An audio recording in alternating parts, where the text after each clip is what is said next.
క్రైస్తవులండి, ప్రభు అయిన యేసుక్రీస్తు నామములో మీకు అందరికీ ఈ ఉదయకాలపు శుభాభివందనాలు తెలియజేస్తున్నాం. మన ప్రభు అయిన యేసుక్రీస్తు కృప, ఆయన కనికరం మీ మీద, మీ కుటుంబాల మీద సమృద్ధిగా ఉండునుగాక. అదేవిధంగా మనకు ప్రతిరోజు కూడా చిన్న చిన్న హ్యాబిట్స్ అనేవి ఉంటాయి.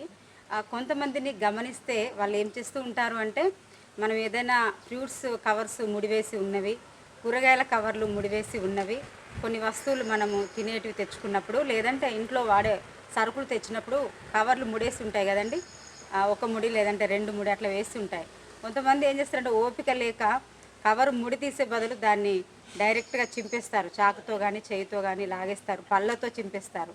అదొక ఓపిక సహనం లేని మనస్తత్వాన్ని సూచిస్తూ ఉన్నది. ఎవరైతే ఓపిక చేసుకొని ఆ కవర్ ఎన్ని ముళ్ళు ఉన్నా అన్ని ముళ్ళు తీసేసి ప్రశాంతంగా ఆ కవర్ని మరొక వస్తువుకు వాడుకునే వాళ్ళలో ఓపిక ఉంది. మరి అలాంటి వారు ప్రార్థనలో కూడా జవాబు వచ్చే వరకు ఓపికగా వేచి ఉండగలరు. ఎందుకంటే మనస్సును పాడు చేసుకోకుండా, మరి అడ్డదిడ్డంగా మనస్సుని విపరీతంగా పాడు చేసుకోకుండా జాగ్రత్తగా ఉండగలరు అనమాట. ఓపిక సహనంతో ఉండగలరు. ఈరోజు కావాల్సిన లేఖన భాగం మనం చూద్దాం. సంఖ్యాకాండం 24వ అధ్యాయం 4వ వచనంలో, దేవ వాక్కులను వినిన వాని వార్త, అతడు పరవశుడై కన్నులు తెరిచిన వాడై సర్వశక్తుని దర్శనము పొందెను. యాకోబు నీ గుడారములు, ఇశ్రాయేలు నీ నివాస స్థలములు ఎంతో రమ్యమైనవి. ఆమేన్, హల్లెలూయా. అయితే ఇక్కడ కన్నులు తెరిచిన వాని వార్త అని ఉన్నది. మరి పుట్నోట్లో కింద చిన్న లైన్లో చూస్తే కన్నులు మూసిన వాని వార్త అని ఉన్నది. అంటే ప్రార్థించేటప్పుడు మనం ఏం చెప్తూ ఉంటామంటే, మీ కన్నులు మూసుకోనండి, ఆధ్యాత్మిక కన్నులు తెరవండి అని మనము చెప్తూ ఉంటాం. దేనివల్ల చూడండి, మనము ఈ లోక సంబంధంగా ఆలోచనలు కలిగి ఉంటాము కాబట్టి కన్నులు మూసినప్పుడు ఈ లోకం కనిపించకుండా ఒకవేళ మనల్ని దర్శించే దేవుణ్ణి మనము చూడగలము.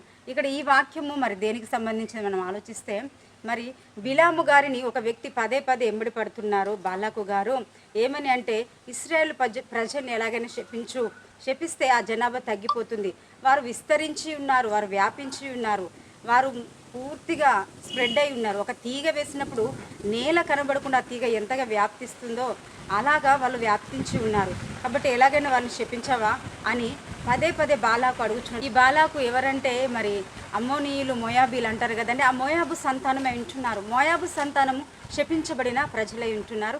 ఇశ్రాయేలులు దేవుని చేత ఆశీర్వదించబడిన ప్రజలై ఉంటున్నారు. బిలాము పదే పదే అంటున్నాడు, సరేలే నీ మాట ప్రకారం శపిస్తా ప్రజల్ని అని చెప్తే, మరి ఎక్కడ మనం దాన్ని సిద్ధం చేద్దామంటే, ఒక కొండ ఎక్కినప్పుడు నా కోసం 7 బలిపీఠాలు కట్టు, నేను యెహోవాను వేడుకుంటా, ఒకవేళ ప్రజల్ని శపించమంటే నేను శపిస్తా. మరొక యాంగిల్, ప్రతి యాంగిల్లో ఇశ్రాయేలు ప్రజల్ని చూపెడుతున్నాడు. ఒక మూల మాత్రమే కనబడేటట్టుగా, ఒక వెనక భాగం కనబడేటట్టుగా, ఒక ఫ్రంట్ భాగం కనబడేటట్టుగా ఒక యాంగిల్లో శపించమని పదే పదే అడుగుతున్నాడు. కానీ బీలాము గారు శపించలేకపోయారు. ఎందుకంటే ఆయన దేవుని స్వరం వినే ప్రవక్తగా ఉంటున్నారు. ఇశ్రాయేలు ప్రజల్ని దీవించడం దేవుడికి ఎంతో ఇష్టమైనటువంటి విషయం. ఎందుకంటే అబ్రహాము ద్వారా కలిగిన సంతానం, ఇస్సాకు ద్వారా కలిగిన సంతానం, యాకోబు ద్వారా కలిగిన 12 గోత్రముల పట్ల దేవుడు పరలోకపు దర్శనం కలిగి ఉన్నాడు కదండి. ఈ రోజున చూడండి, శత్రువు మనల్ని శపించడానికి ఈ యాంగిల్లో ఇతన్ని చూడు, ఆ యాంగిల్లో ఈమెను చూడు, ఇక్కడ పాపం చేశారు చూడు, అక్కడ పాపం చేశారు చూడు అని ఒక యాంగిల్స్ చూపెడతా ఉంటుంది సాతాను. కానీ దేవుడు చూడండి, మన పట్ల, మన కుటుంబం పట్ల ఎంత ప్రేమ అనురాగము కలిగి ఉన్నాడో ఆయన మనల్ని దీవిస్తున్నాడండి. ఈరోజు నీ కుటుంబాన్ని దీవిస్తున్నాడు. ఇశ్రాయేలు నీ నివాసములు ఎంత రమ్యములు అని దేవుడు తెలియజేస్తున్నాడు. చూడండి, అద్భుతమైన మాట ఉంది. యాకోబు నీ నివాసములు, ఇశ్రాయేలు నీ నివాస స్థలములు, యాకోబు నీ గుడారములు ఎంత రమ్యమైనవని దేవుడు బిలాము ద్వారా ఆశీర్వాదం ఇచ్చాడు. పూర్తి ఆశీర్వాదం ఇచ్చాడు. ఎంతో గొప్ప మాటలు ఇక్కడ రాయబడి ఉంటాయి. మీరు చదవచ్చు. సంఖ్యాకాండం 24వ అధ్యాయం చదివితే, దానికి ముందు అధ్యాయాలు చదివితే సంఖ్యాకాండంలో చాలా విచిత్రమైన మాటలు ఉంటాయి. ప్రజల్ని శపించడానికి, దేవుని బిడ్డల్ని శపించడానికి ఎంతగా నడుము కట్టుకున్నా మరి మా యొక్క బాలాకు ప్రయత్నాలు వృధా అయ్యాయి. బిలాము గారు ప్రజల్ని దీవించాడు. ఈ రోజున నిన్ను శపించే శత్రువు, నిన్ను శపించేటటువంటి వ్యతిరేకులు, నిన్ను శపించే ఎవరైనా కూడా వారి మాటలు చెల్లవండి. మీరు భయపడొద్దు. దేవుడు మిమ్మల్ని ఆశీర్వదించ మొదలు పెట్టారు, మీరు ఆశీర్వాదకరంగా ఉంటారు. అలాంటి కృప దేవుడు మీకు అందరికీ అనుగ్రహించును. ఇలాంటి అనుభవం కూడా ఎవరైనా వెళ్తూ ఉంటే ఖచ్చితంగా తన ప్రజల్ని దేవుడు ఆశీర్వదించేవాడు ఉంటున్నాడు. నీ నివాస స్థలమును, నీ ఇంటిని, నీ కుటుంబమును, నీ బిజినెస్ని, నీ జాబ్ని, నీ పిల్లల్ని దేవుడు ఆశీర్వదించేవాడై ఉంటున్నాడు. అలాంటి కృప ఈ ఉదయం మీకు దేవుడు అనుగ్రహించును గాక. ఆమేన్. ప్రార్థన చేసుకుందాం.